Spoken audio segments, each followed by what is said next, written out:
Muito boa noite, amigos, irmãos e irmãs da Sociedade Espírita Ponto de Luz da cidade de Rolante. Nós hoje temos a nossa palestra virtual.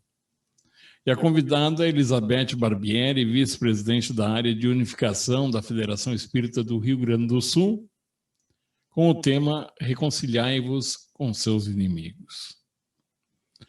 As portas físicas da casa continuam fechadas, mas as portas espirituais estão abertas.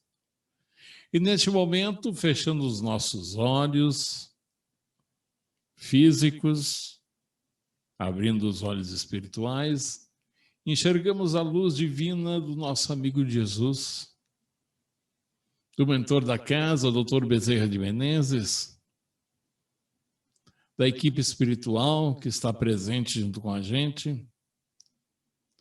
E nessa luz buscamos o aprendizado, a sabedoria, mas também te pedimos, a Dr. Bezerra, a equipe espiritual, a Jesus, nosso amigo, saúde para todos, conforto espiritual, mental, que o corpo possa suprir as necessidades com alimentação para aqueles que estão passando por dificuldades, com saúde por aqueles que estão doentes, proteja aqueles que estão na linha de frente, trabalhando em prol para acabar com essa pandemia. Nós te rogamos, ó Pai, o perdão e te pedimos que nos faça cada vez mais trabalhar e aprender na seara do Senhor, no Espiritismo, e aprender a perdoar. Porque esse é o tema que a Elizabeth Barbieri traz para a gente. Reconciliai-vos com os seus inimigos. É fácil? Não. Mas ninguém disse que seria. Elizabeth Barbieri com a gente nesta noite. Queremos abraçar a todos que nos acompanham neste momento, aqui na sede da nossa Federação Espírita e também através das nossas redes sociais. Falar sobre misericórdia e perdão é um grande desafio, porque, na verdade, é um dos aprendizados mais desafiadores que nós temos e também os nossos adversários, eles são as maiores razões das nossas cadeias, das nossas algemas e das prisões, como diz o Evangelho. Quando nós lemos essa expressão, convidando-nos à reconciliação, para que o nosso adversário não nos entregue ao juiz, que o juiz não nos entregue ao ministro da Justiça e este não nos leve à prisão, nós estamos falando, sem dúvida, dos nossos estados de espírito, das nossas emoções em desalinho, dos nossos sentimentos que vão aprisionando a nossa sensibilidade. Toda vez que nos empenhamos em fortalecer atritos, todos nós sabemos disto. Toda vez que nós vamos cultivando mágoas, ressentimentos ou até construindo ódios, nós vamos caminhando para a prisão. Nós vamos aprisionando a nossa capacidade de sentir bem-estar. Porque, na verdade, as mágoas, elas retiram a nossa saúde mental. Os ressentimentos, eles inibem a nossa possibilidade de experimentar alegria. É fácil. Não quero provocar dor em ninguém. Vá só convidar uma reflexão. Pense nesse momento em alguma mágoa que lhe visite o coração. Na pessoa que, no seu ponto de vista, causou essa mágoa. Dói. Começa dando uma dificuldade de respirar mais fundo. Depois vai descendo aquela dor que começa na garganta. Às vezes dói o peito. Não raro dói a cabeça. E toda a nossa visão de mundo, ela vai perdendo colorido. Porque isto é uma prisão. Imagine um prisioneiro metido em uma cela, onde às vezes a luz que adentra de fora é muito pequena, muito escassa. Onde sequer ele consegue chegar até a grade e olhar para fora. Pois bem, quando nós estamos com esse desafio de construir o perdão e não conseguimos, nós nos assemelhamos a esse presidiário. E presos, e aí talvez seja a questão mais dolorosa, presos por nossa própria vontade de liberação. Porque quando nós nos sentimos injustiçados, isto, embora não seja correto, ainda é uma válvula de escape. Bom, a Cleusa está fazendo isso para mim. Então eu me projeto na Cleusa, isso de certa forma, ainda que ilusório, mas dá um alívio transitório. Agora, quando eu sei que esta prisão, que esse mal-estar, que essa dor é causada por mim, isso se torna realmente um impositivo que eu preciso tratar logo. Porque senão a dor moral vai plasmando no físico, né, Lia? A gente vai mostrando no nosso corpo físico, no nosso complexo orgânico e celular, toda esta cadeia, esta algema, esta prisão que nós construímos. Por isso Jesus, esse homem sábio, que exerceu no mundo todas as virtudes, dentre elas a compaixão,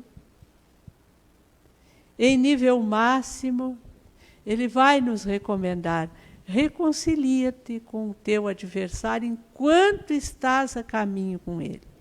Este enquanto estás a caminho com ele, fala muito das nossas relações mais próximas. O adversário, não raro, é o cônjuge, com o qual nós temos desafios de convivência ancestrais. A maioria dos casamentos no mundo, como diz Emmanuel, eles são uniões provacionais ou expiatórias. Ou seja, nós renascemos, nos encontramos, constituímos um vínculo esponsalício, formamos uma família, porque, na verdade, é esta reunião que vai nos propiciar convivermos mais proximamente, nos conhecermos mais profundamente e aumentarmos a nossa zona de conjugalidade, de comunhão. Vai nos permitir compreender e ser compreendido, perdoar e ser perdoado, reconciliar com o adversário. Então, esse mundo de relações líquidas, utilizando essa expressão muito em voga do nosso filósofo Zygmunt Bauman, as relações líquidas, elas são um impedimento hercúleo para a reconciliação com os adversários. Porque quando nós nos deparamos com uma dificuldade no terreno da convivência, E como nós vivemos hoje em uma sociedade muito permissiva, e que houve por bem catalogar felicidade como fuga, se nós pararmos para pensar, hoje o ser feliz significa fuja daquilo que lhe desafia, fuja daquilo que está lhe causando dor, fuja daquilo que está exigindo uma postura diferenciada, fuja daquilo que te incomoda. Só que não raro, o que está nos incomodando, o que está nos desafiando, o que está nos trazendo sofrimento é convite ao crescimento. Mas a liquidez das relações, elas nos propõem alguma coisa diferente. Não, busque o que é mais fácil. Só que a vida, ela não transcorre da maneira que nós queremos. Existe um alinhamento existencial que decorre da lei divina. Se nós vamos revisitar o livro dos Espíritos, buscando qual o objetivo da encarnação, nós vamos ver que é aprendermos a suportar a parte que nos toca na obra da criação. E para suportarmos a parte que nos toca na obra da criação, nós precisamos dar resposta às nossas dores. Se nós sentimos dor em um dente, nós vamos ter que ir ao dentista e tratar o dente. Por quê? Porque essa dor sinaliza que ali, né, doutor Antônio, existe um processo infeccioso que precisa ser tratado. Se eu sinto uma dor no estômago, eu vou ter que procurar um especialista na área, porque ali essa dor sinaliza alguma coisa orgânica que não está funcionando. Então, por que as dores da vida eu não tratarei? Eu vou fugir até quando? Porque eu fujo de uma aqui e eu encontro de outra maneira, com outra pessoa, em outra situação, em outro aspecto da vida. Por quê? Porque Deus está me punindo? Não. Porque isto é uma necessidade minha. Então, a reconciliação com os adversários, ela passa pelo enfrentamento das dificuldades que eu vou enfrentando no convívio com esses adversários temporários. É importante nós termos esta visão de imortalidade, que é o que diferencia o viver, a capacidade de sentir e a visão daquelas criaturas que entendem, compreendem e buscam viver a doutrina espírita. Porque senão nós vamos nos tornarmos meros repetidores de conceito. Porque no momento em que eu preciso agregar à minha vida todas as lições e os princípios que o Espiritismo traz, eu vou fugir. Com certeza eu estou postergando a minha capacidade de evoluir e de superar esses desafios. Então, o nosso adversário que caminha conosco, por vezes ele está na família. Como já dizemos, é o cônjuge, é o filho difícil, no qual, equivocadamente, mas com muita razão, porque não há mãe ou pai que não façam isso, nós idealizamos os nossos filhos, a gente quer que eles sejam homens de bem, que eles sejam pessoas que se deem bem na profissão, que sejam honestos, que sejam amorosos, que sejam felizes, como a gente diz. E isso é uma projeção que nós fazemos, e com toda razão. Porque é claro que se eu quero atingir uma meta, eu tenho que sonhar com aquela meta. Eu projeto isso. Mas às vezes aquele adversário que eu recebo, ele também tem as suas metas. E por mais que eu programe a forma como eu vou contribuir para a educação, para o sucesso, para o êxito, ele tem planos que muitas vezes são diferentes. E eu vou precisar me reconciliar com esse adversário neste caminho. Compreender as escolhas e perseverar na minha atuação de reconciliação. Nós abrimos mão muito fácil da reconciliação. É nós termos algum atrito, algum confronto, e a gente abre mão de se reconciliar. E às vezes ainda diz, vai ficar para outra vida. Por quê? A outra vida pode começar agora. Se eu estava vivendo assim até agora, daqui a pouco começa outra vida. Não precisa necessariamente de uma desencarnação para nós refazermos caminhos. Então, meus queridos amigos, essa bem-aventurança, bem-aventurados os misericordiosos, né, aqueles que perdoam, é o coração do Evangelho. O perdão é o coração da mensagem de Jesus. Porque o perdão ele tem tantas faces e tantas nuances, e ele começa, inclusive, pelo processo de auto-perdão. Se nós idealizamos os outros, imagine a gente, nós também nos idealizamos. A questão da autoestima é um fator que precisa caminhar conosco. E quando nós sentimos que essa autoestima ela está ameaçada, porque alguém nos descortinou um aspecto da nossa trajetória que não era tudo aquilo que nós pensávamos, aí tem um aspecto do perdão também, que nós precisamos trabalhar, que é o auto-perdão. Porque naquele momento em que alguém coloca uma faceta minha, que eu não estava visualizando consciente ou inconscientemente, cria-se um adversário em mim. O que eu quero ser e o que alguém me mostrou.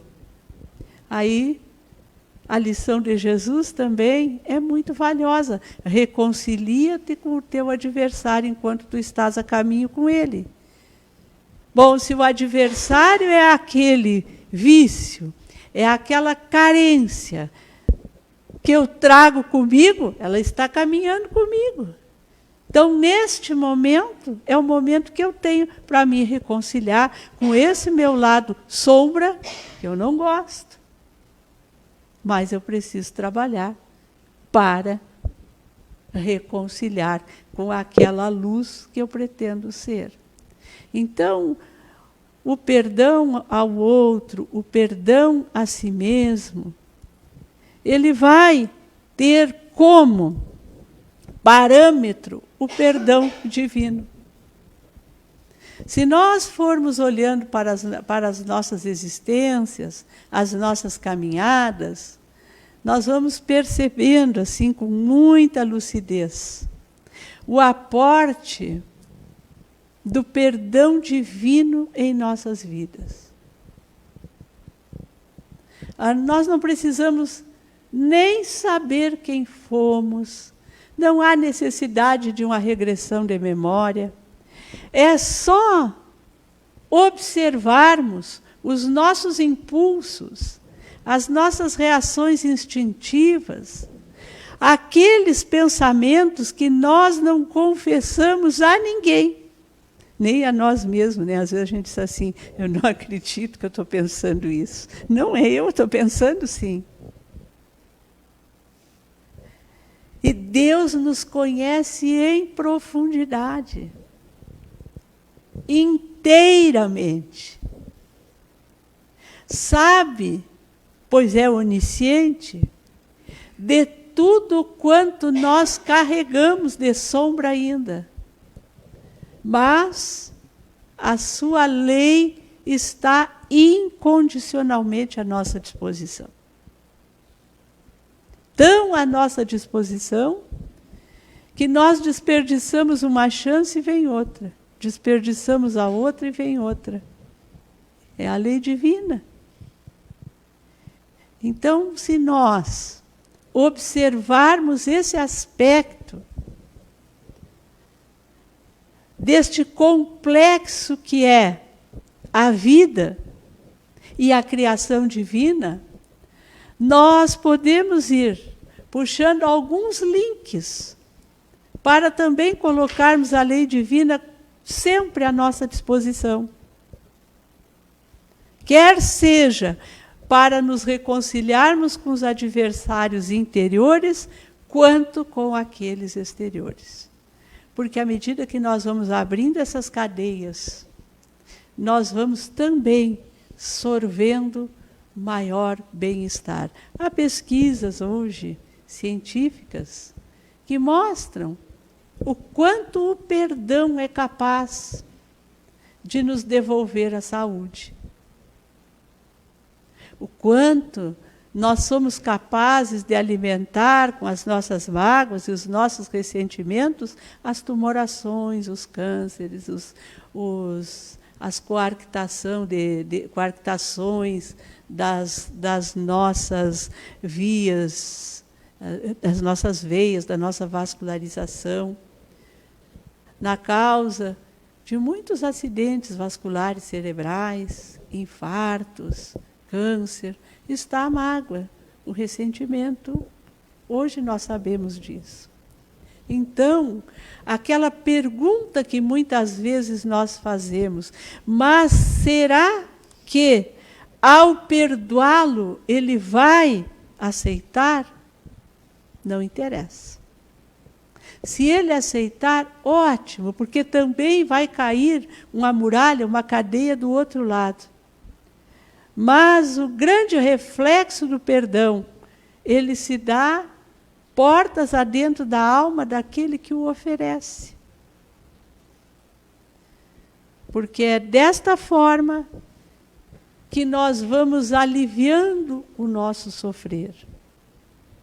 Neste final de ano, nós na Terra somos muito ligados à questão de ciclo, porque isto, como o tempo é a sucessão das coisas transitórias, é assim que o tempo é definido em A Gênese, nós que estamos encarnados e que somos transitórios na carne, é que experimentamos esse freio, esse escoar do tempo. Então, para nós é importante, sim, que nós tenhamos esses marcos, essas datas, como é o Natal, como é o final de ano. E nós estamos passando, nesses momentos graves da Terra, por uma questão muito densa de polarizações, de lutas ideológicas, que adentraram, inclusive, o terreno familiar, às vezes destroçaram amizades de longo tempo. Paremos um pouquinho. Pensemos nesses adversários que caminham conosco e que estão nos sinalizando que nós seremos jogados a uma prisão muito dolorosa, prisão de alma, de sentimentos. E vamos trabalhar na reconciliação. Sempre é possível perdoar. Ainda relia há poucos dias uma história que gosto muito, que é a história da Safli, aquela mulher nigeriana que foi condenada à morte por adultério. Ela teve 2 casamentos e foi rejeitada 2 vezes pelo marido, na lei nigeriana isso é possível. No segundo casamento, ela foi rejeitada sob a alegação de que não cuidava bem dos filhos, porque 2 dos seus filhos morreram de catapora. Imagine, na savana africana, sem recursos, uma mãe ser culpada pelos filhos morrerem de catapora. Ela ficou sozinha, tomando conta dos filhos, casou mais uma vez e foi mais uma vez rejeitada. E na terceira vez ela pediu o divórcio. Depois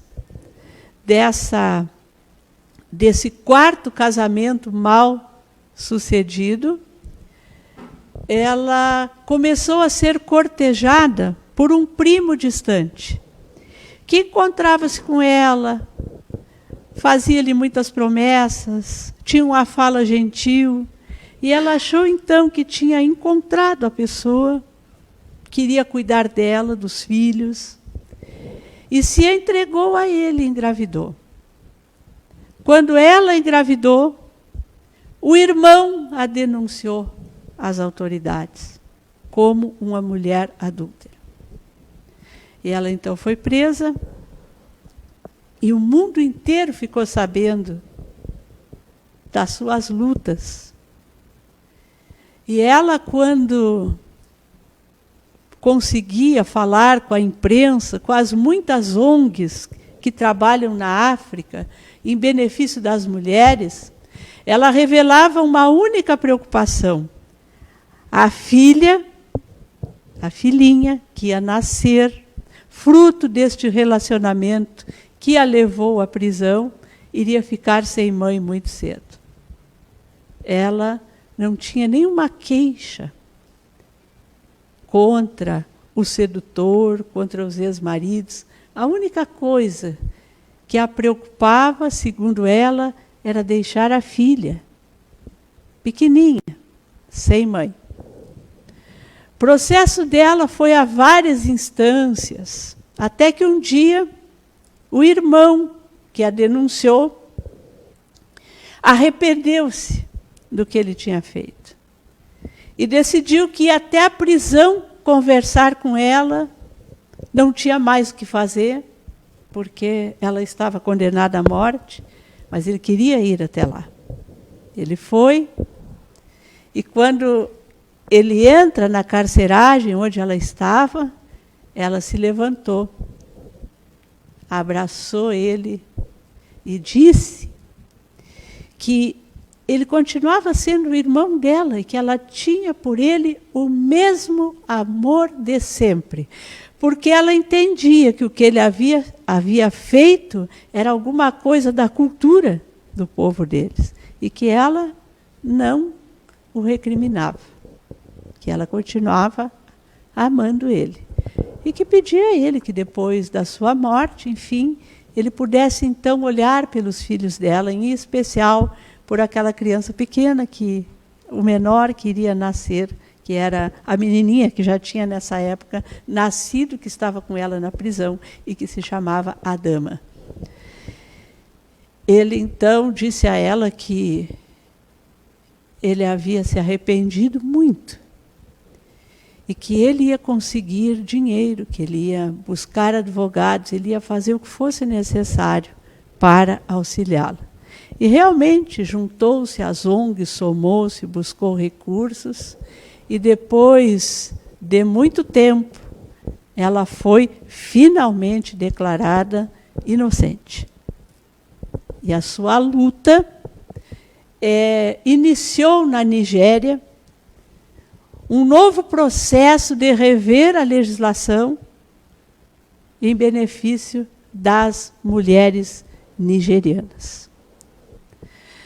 No livro do nosso querido irmão Scholl, Cotidiano e Felicidade, ele tem um texto sobre o perdão que eu acho magnífico. Né? Ele faz algumas operações geométricas, dizendo que aquela atitude infeliz é uma atitude negativa, então é um -1 na nossa vida. E para nós termos valores positivos, só agregando mais 1.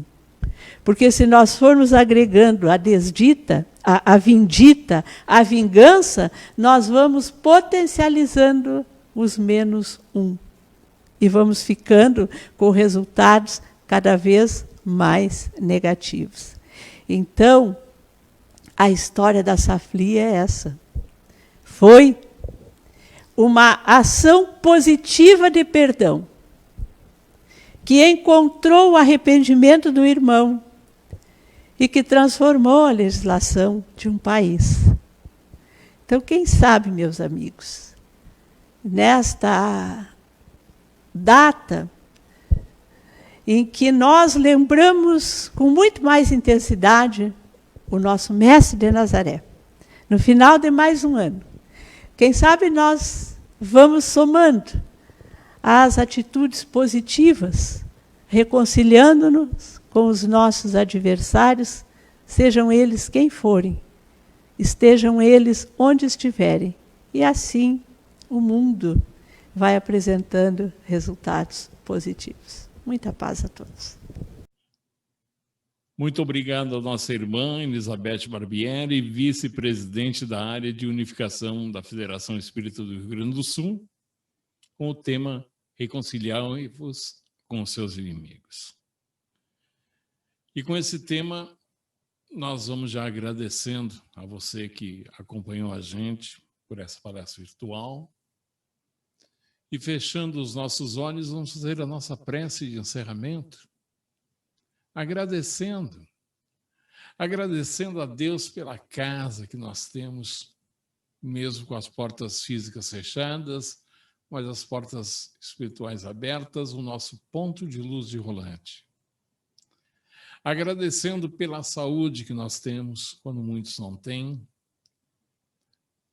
pelo telhado da nossa residência, para nos abrigar do sol e da chuva, pelo alimento à mesa, quando muitos estão com fome. Obrigado, ó Deus, pelos amigos, pela família e pelos inimigos também, com quem nós temos que nos reconciliar, como disse a Elizabeth. Obrigado ao mentor Dr. Bezerra de Menezes, a equipe espiritual. Muito obrigado pelo ar que respiramos, pela vida. E também queremos orar por aqueles que já desencarnaram, pela pandemia, ou por um desastre de automóvel, ou por uma outra doença. Que sejam bem recebidos e que entendam que voltarão à pátria. A verdadeira pátria, a pátria espiritual. Que Deus nos abençoe sempre e que tenhamos uma boa noite. Muito obrigado a todos.